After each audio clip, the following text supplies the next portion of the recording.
राजा जगन्नाथ बिना किसी करूँ तेरे मो हाथ में कविता कवि वंदना महांती को आमंत्रण करूँ से कोरोना पर कविता आसतु कंठ शुणा ये कविता कोरोना तापर नहीं मोर वक्तव्य रखुची।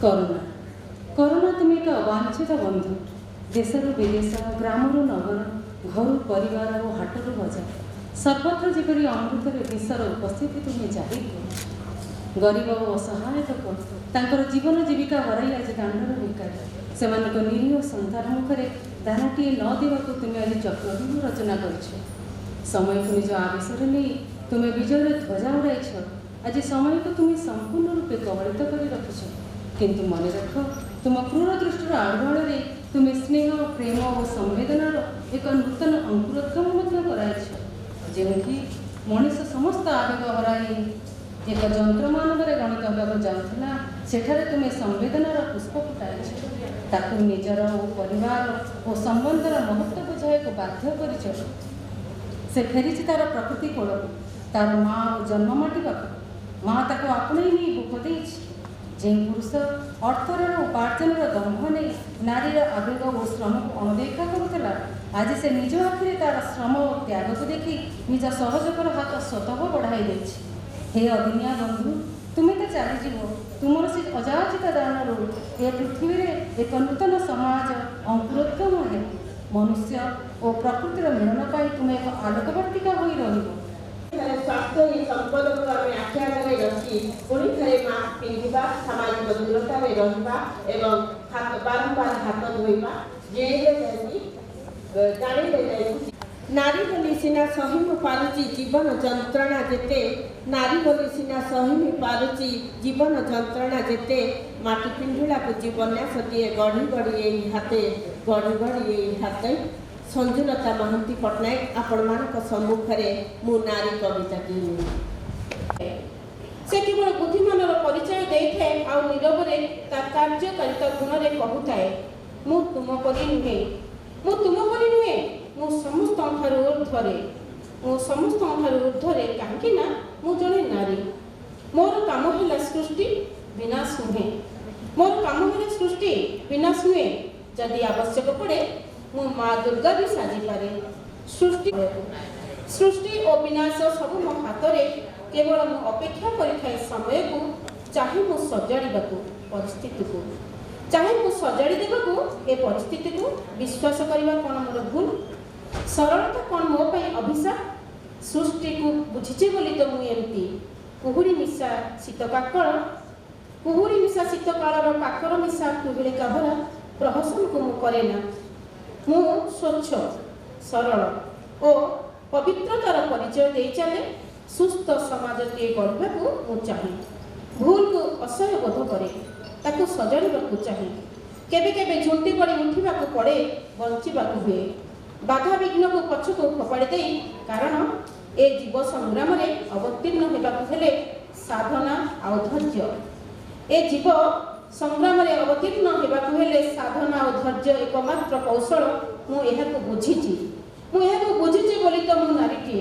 कारण मु नारीटे हाँ मु नारीटे ये सब मु ठीक रूपे बुझीची। जय जगन्नाथ। धन्यवाद। बर्तमान अनिमा पट्टनायक मैडम को आमंत्रण करुच्ची कविता पाठ करने। अनिमा पट्टनायक आपण मानक करताली माध्यम अनिमा पट्टनायक मैडम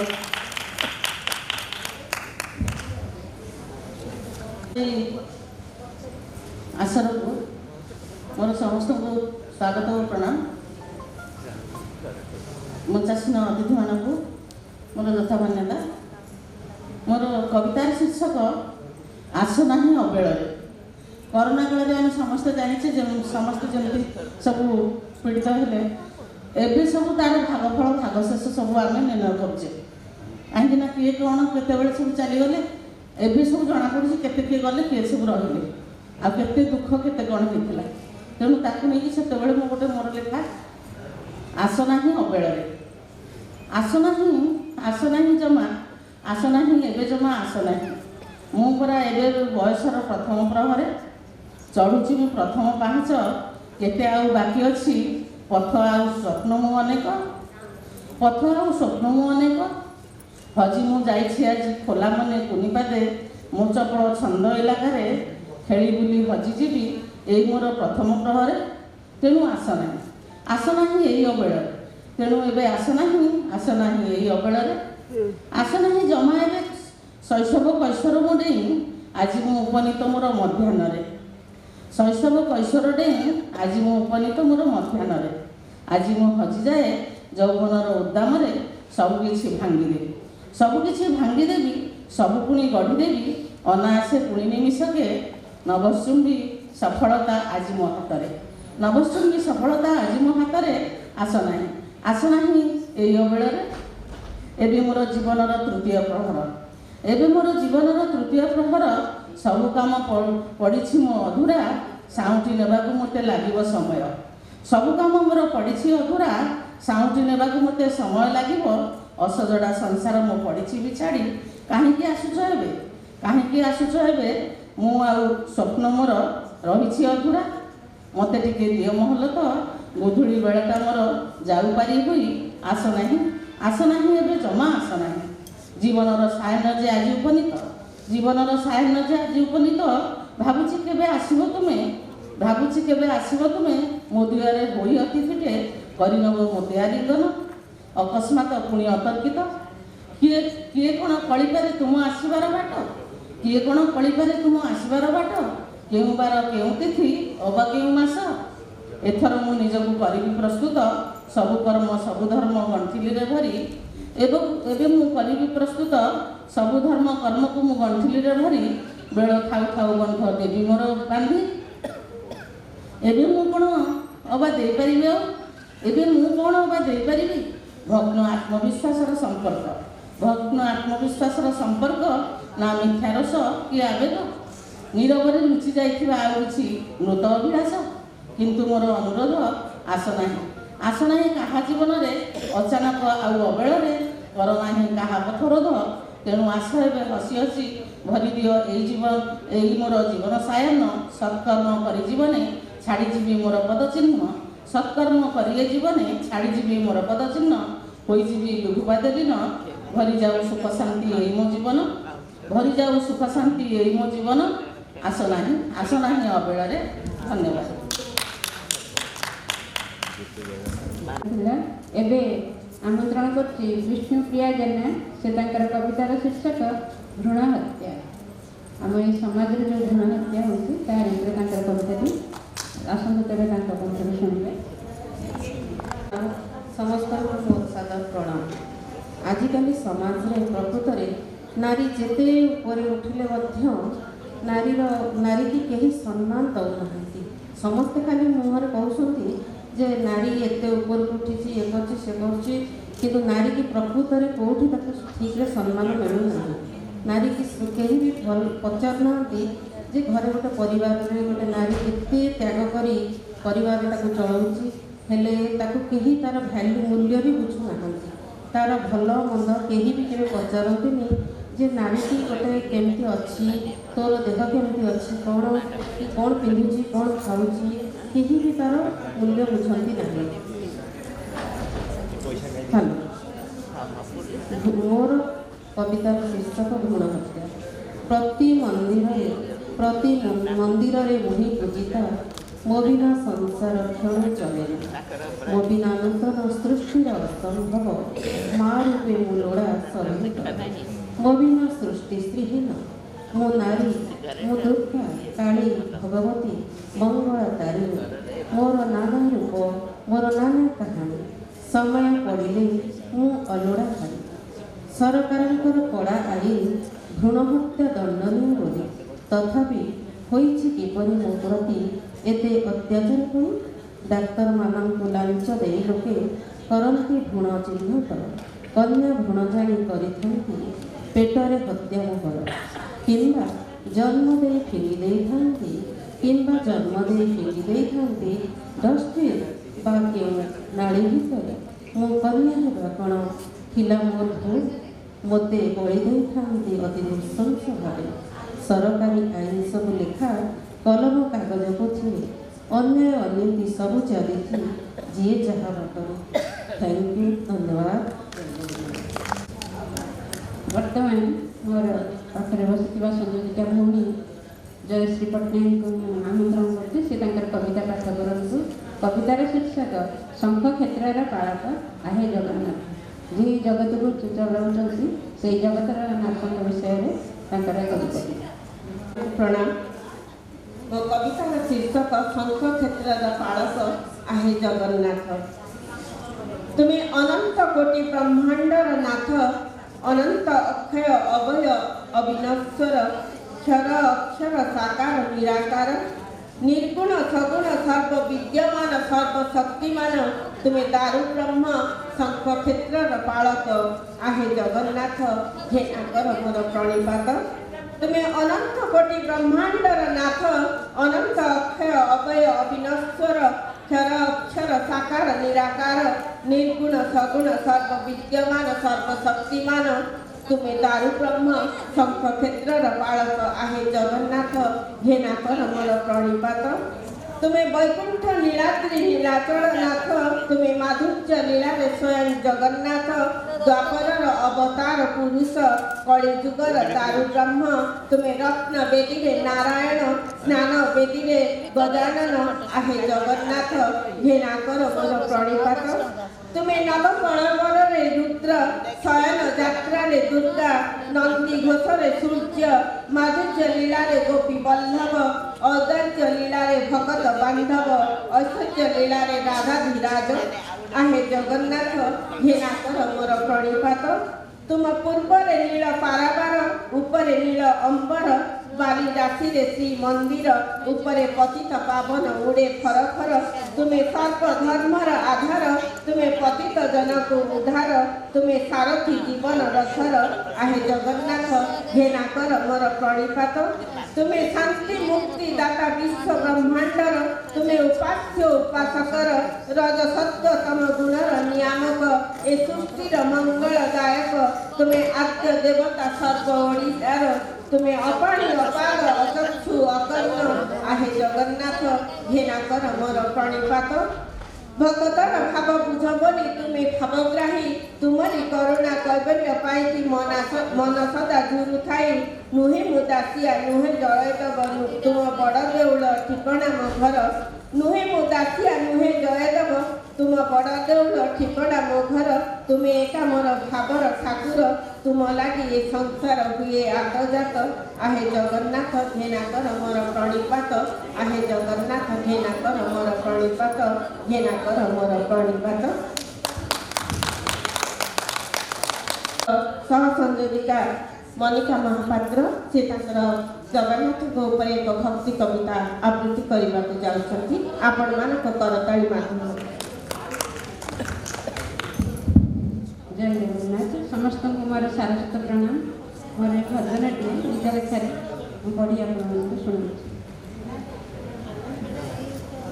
भजन नाम कालिया।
ମଣି ତାଙ୍କରି ଉଦ୍ଦେଶ୍ୟରେ ଆପଣଙ୍କ ଭକ୍ତି ଗୀତ ଖୁବ୍ ସୁନ୍ଦର। ଆପଣଙ୍କୁ ପୁଣି ଥରେ ଧନ୍ୟବାଦ।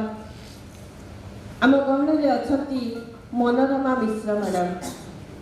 ଖୁବ୍ ସୁନ୍ଦର ଚିତ୍ରଗୀତି ଲେଖିପାରନ୍ତି ଏବଂ ଶିଶୁ କବିତା ଅନେକ ସମ୍ବର୍ଦ୍ଧନା ମଧ୍ୟ ପାଇଛନ୍ତି। ତେଣୁ ତାଙ୍କୁ ଆମନ୍ତ୍ରଣ କରୁଛି ମଞ୍ଚ ଉପରକୁ ଆସି ତାଙ୍କର କବିତା ପାଠ କରନ୍ତୁ। नमस्कार समस्त को मोर सारस्वत प्रणाम। मोर कवितार शीर्षक नश्वर जीवन। जीवनटा जेबे बोझ हो जाए बोहिबाकू भिड़ लगे तथापि मनीष बंची थिबा जाए बुहे ताकू निज संगे। जीवनटा जेबे बोझ हो जाए बोहिबाकू भिड़ लगे तथापि मनीष बंची थिबा जाए बुहे ताकू निज संगे। फूल रथ सम जीवन को पुणी अजतने भिड़ी किए भांगी रुजी दे असुंदर करी टाणु थाए शेष जाए। सहिबा कठिन बोहिबाकू भिड़ लागे रही जीव बांके तथापि जीवन केते जे सुंदर सरी जाए केउ फांके। जीवन जहार जेमिति भी हेउ मन देले प्रभु पासे नश्वर जीवन कटि जीव सुखे जेते दिन थिब विश्वे।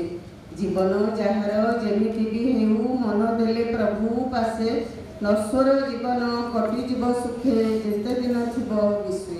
धन्यवाद। सुचेता आपा पढ़िबे कविता ले बिना आपा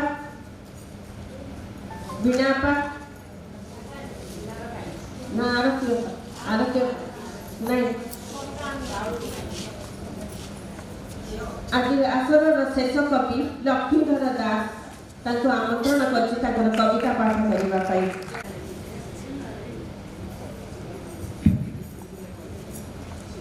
सब दुख भोग वेदना जहा सुनो पासे तुम्हारा न बोली आदरे बरिले विहारसे। गोटी गोटी तुम्हारा नमो ठारे दिव्य संपद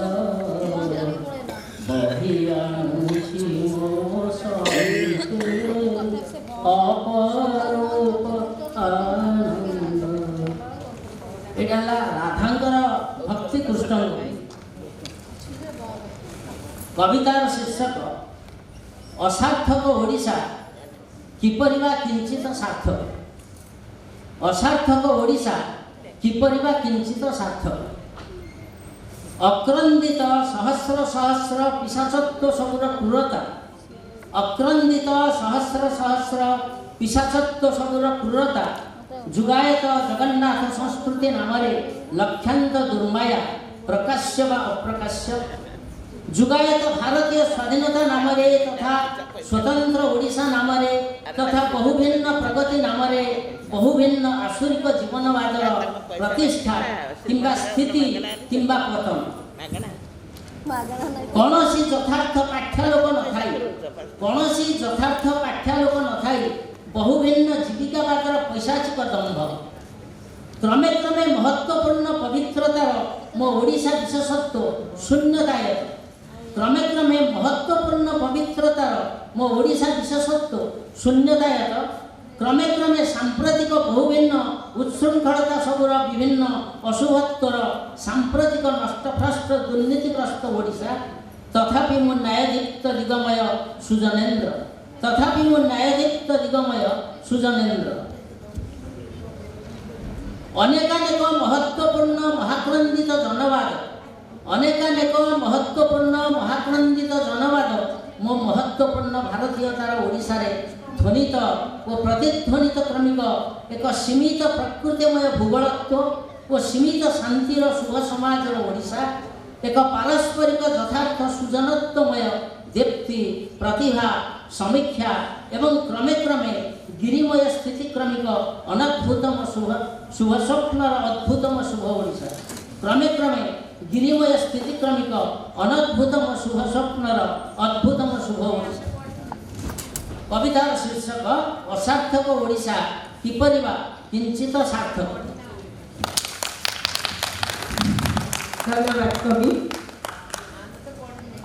सहयोग करिथिबारु आमको सुनिथिबारु आपण मानकु आंतरिक धन्यवाद जणाउछि। आमर द्वितीय पर्व आलोचनार पर्व हेल्पमेट्र द्वितीय पर्व आलोचनार पर्व इतिमध्ये अतिथि माने समस्ते पहुँची गले समस्त को प्रणाम जणाउछि एवं एठी शेष करूछि आमर कविता आसर। धन्यवाद।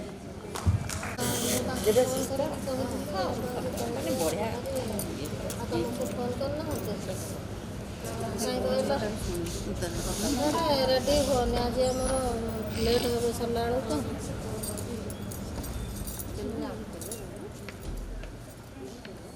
नहीं सी कहीदेवा कथा से कही ना।